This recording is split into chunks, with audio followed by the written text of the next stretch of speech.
بسم الله الرحمن الرحيم يا أيها النبي إنا أرسلناك شاهدا ومبشرا ونذيرا وداعيا إلى الله بإذنه وسراجا منيرا وقال النبي صلى الله عليه وسلم من أحبني كان معي في الجنة أو كما قال صلى الله عليه وسلم. கண்ணியத்திற்குரிய அல்லாஹ்வின் நல்லடியார்களே, இந்த ரபீஉல் அவ்வல் மாதம் பெருமானார் ஸல்லல்லாஹு அலைஹி வஸல்லம் பூவுலகில் பிறந்த மாதம் என்பதை நாம் எல்லாம் அறிவோம். இந்த மாதத்தின் பெயரிலேயே ரபீ' வசந்தம் என்று இருக்கிறது. அரபுகள் ரசூல் ஸல்லல்லாஹு அலைஹி வஸல்லம் அவர்களுடைய வருகைக்கு முன்னாலேயே இந்த பெயர்கள் அவர்களிடம் இருந்தது. மாதத்தின் 12 மாதங்களுடைய இந்த பெயர்கள் முன்னாலேயே இருந்தது. ரசூல் ஸல்லல்லாஹு அலைஹி வஸல்லம் அவர்கள் இந்த பெயர் கொண்ட மாதத்திலே பிறக்க வேண்டும் என்று அல்லாஹ் நாடி இருக்கிறான். ஏனென்று சொன்னால், இந்த பெயருக்கும் பெருமானார் ஸல்லல்லாஹு அலைஹி வஸல்லம் அவர்களுக்கும் எல்லா வகையிலும் பொருத்தம் இருக்கிறது. நீங்கள் பெருமானாரை நினைப்பது உங்களுடைய உள்ளத்திற்கு வசந்தத்தை தரும். ஒரு கஷ்டம், ஒரு துயரம் என்று சொன்னால் நீங்கள் நபி ஸல்லல்லாஹு அலைஹி வஸல்லம் அவர்களை நினையுங்கள். அந்த கஷ்டத்தினுடைய சிரமம் நீங்கி உள்ளத்திலே அமைதி வரும். ஹஜ்ரத் இப்னு உமர் ரலியல்லாஹு அன்ஹு அவர்கள் ஒரு முறை உடல் ரீதியாக சிரமப்பட்டார்கள். அப்போது அவர்களிடம் சொல்லப்பட்டது, நீங்கள் பெருமானாருடைய பெயரை சொல்லுங்கள், உங்கள் கஷ்டம் நீங்கிவிடும். உடனே சொன்னாங்க, வா முஹம்மதான்னு சொன்னாங்க. அவங்களுடைய கஷ்டம் நீங்கிடுச்சு. உடனே உடல் ஒளி நீங்கிடுச்சு. அப்போ பெருமானார் வசந்தம், திருமறை எப்படி வசந்தமோ ரசூல் ஸல்லல்லாஹு அலைஹி வஸல்லம் அவர்களை உச்சரிப்பதும் கூட வசந்தம்தான். பெருமானார் ஸல்லல்லாஹு அலைஹி வஸல்லம் கொண்டு வந்த எல்லா வழிமுறைகளும் வாழ்க்கைக்கு வசந்தம்தான். பெருமானார் கொண்டு வந்த இந்த வணக்க வழிபாடுகள், அழகான இந்த வணக்கம் உலகத்தில் வேற எந்த மதத்திலாவது இருக்கிறதா எண்ணி பாருங்கள். தொழுகை ஒரு வசந்தம், தொழுது பாருங்கள், நிம்மதி கிடைக்கும். குர்ஆன் ஓதி பாருங்கள், நிம்மதி இருக்கும். ஜகாத் கொடுத்து பாருங்கள், நிம்மதி இருக்கும், வசந்தம். ரசூல் ஸல்லல்லாஹு அலைஹி வஸல்லம் அவர்கள் கொண்டு வந்த எல்லாமே, அது ஃபர்தோ சுன்னத்தோ வாஜிபோ, அது கொடுக்கல் வாங்கலோ திருமணமோ வியாபாரமோ, பெருமானார் ஸல்லல்லாஹு அலைஹி வஸல்லம் அவர்கள் திருமணத்திற்கு காட்டிய அழகான வழிகாட்டுதல்கள் ஒரு கணவனுக்கும் மனைவிக்கும் வசந்தம். பெருமானார் ஸல்லல்லாஹு அலைஹி வஸல்லம் அவர்கள் காட்டி தந்த வியாபார முறைகள், அதை ஒவ்வொரு முஸ்லிமும் கடைபிடித்தால் அவருடைய வியாபாரத்தில் அவர் வசந்தத்தை பார்க்கலாம். ஏன்னா வியாபாரத்தை போல பரக்கத்து நிறைந்த வருமானம் எதிலும் கிடையாது. ஹலாலா இருந்துச்சுன்னு சொன்னா வியாபாரத்தில் கிடைக்கிற அந்த அருள், நீங்கள் அல்லாஹுடைய தூதருடைய வழிகாட்டுதலை பின்பற்றினால் வசந்தம்.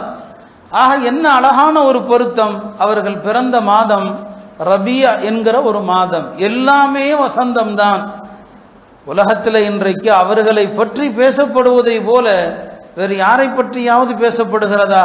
ஒரு மேலை நாட்டு அறிஞர் சொன்னார், நான் முஹம்மத் அவர்களை கண்டு ஆச்சரியப்படுகிறேன் ஸல்லல்லாஹு அலைஹி வஸல்லம். அவர் சொன்னார், இன்றைக்கும் லட்சக்கணக்கான, அவர் சொல்ற வார்த்தையில நான் சொல்றேன், கோடிக்கணக்கான மக்களை இந்த முஹம்மது ஆட்சி செய்து கொண்டிருக்கிறார். ஆனால் அவர் இருப்பது கபரில், அவர் இருப்பது மண்ணறையில். மண்ணறையில் இருந்து கொண்டு கோடிக்கணக்கான மக்களை ஆட்சி செய்து கொண்டிருக்கிற இந்த முஹம்மதை கண்டு நான் ஆச்சரியப்படுகிறேன் என்று சொன்னார். உண்மையா இல்லையா? உலகத்தில் வேறு யார் இப்படி இருக்க முடியும்? நம்முடைய உள்ளங்களை ஆட்சி செய்வது அவர்கள் தானே. நம்முடைய ஒவ்வொரு வழிகாட்டுதலிலும் இருப்பது பெருமானார் ஸல்லல்லாஹு அலைஹி வஸல்லம் அவர்கள் தானே. இதைத்தான் அல்லாஹ்வும் திருமறையில் சொல்வான், இன்னா அதைனாக்கல் கௌசர். அல் கௌசர் என்பது பல பொருளுடையது. மறுமையிலே அவர்களுக்கு தரப்படுகிற ஹவுதுல் கௌசர் என்கிற ஒரு தடாகம் என்று ஒரு கௌசர் இருக்குது. ஆனா இந்த ஆயத்தில் அல்லாஹ் சொல்வது என்ன? அல் கௌசர் என்று சொன்னால் என்றென்றும் நீடித்து கொண்டிருக்கிற புகழ், அழியா புகழை உமக்கு தந்தோம் அல்லாஹ் சொல்றான். இது பெருமானாரை தவிர இந்த உலகத்திலே வேறு எந்த மனிதருக்கு பொருந்தும்? ஆக உலகம் முழுக்க அவர்களை பற்றி பேசப்பட்டு கொண்டேதான் இருக்கிறது. அதனால்தான் அவர்களுக்கு அல்லாஹ் வைத்த பெயர் முஹம்மது அஹ்மத். அரபுகளிடத்தில் முஹம்மதுங்கிற பேர் வைக்கிற பழக்கம் இல்லை. இஸ்லாத்திற்கு முன்னால அரபுகள் அதிகம் வைக்கிற பேரை பார்த்தீங்கன்னா அம்ரு, அம்ரு இப்னுல் ஆஸ், அம்ரு இப்னு உமையா, இப்படிலாம் பேர் வைப்பாங்க. அம்ருன்னு வைப்பாங்க, சாதுன்னு வைப்பாங்க, சுஃபியான்னு வைப்பாங்க, சஹ்ருன்னு வைப்பாங்க. இதான் அரபுகளுடைய பழக்கம். அப்படிதான் பேர் வைக்கிறது. முஹம்மதின் பேர் வைக்கிற பழக்கமே இல்லை. ஆனால் அரபுகள் வியாபாரத்திற்காக ஷாம், சிரியா நாடுகளுக்கு போறாங்க. அங்க வேதக்காரர்களிடம் கேள்விப்படுறாங்க, கடைசியா ஒரு நபி வருகிற காலம் வந்துருச்சு, அந்த நபிக்கு பெயர் முஹம்மதுன்னு சொல்லி. இதை கேள்விப்பட்ட அரபுகள் தனக்கு பிறக்கிற குழந்தை அந்த முஹம்மதா இருக்கட்டும், நபியா இருக்கட்டும் ஆசைப்பட்டு முஹம்மதுன்னு பேர் வச்சாங்க.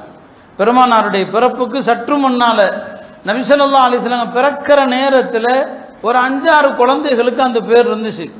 இந்த பேர் என்னங்க வச்சாங்க. ஆனால் அல்லாஹ் நாடுவது யாரோ அவர்கள் தானே வர முடியும்.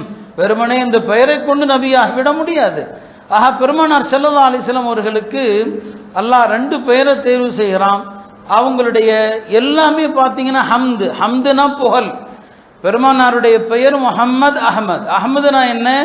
அவர்கள் அல்லாஹ்வை அதிகம் புகழக்கூடியவர்கள்.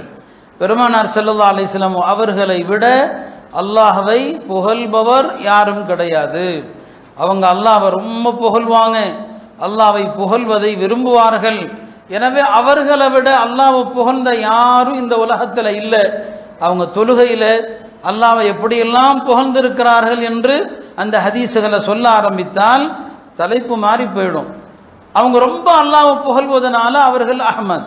முஹம்மதுனா என்ன? அவர்கள்தான் உலகத்திலேயே திரும்ப திரும்ப மீண்டும் மீண்டும் புகழப்பட்டு கொண்டே இருப்பவர்கள் என்று அர்த்தம்.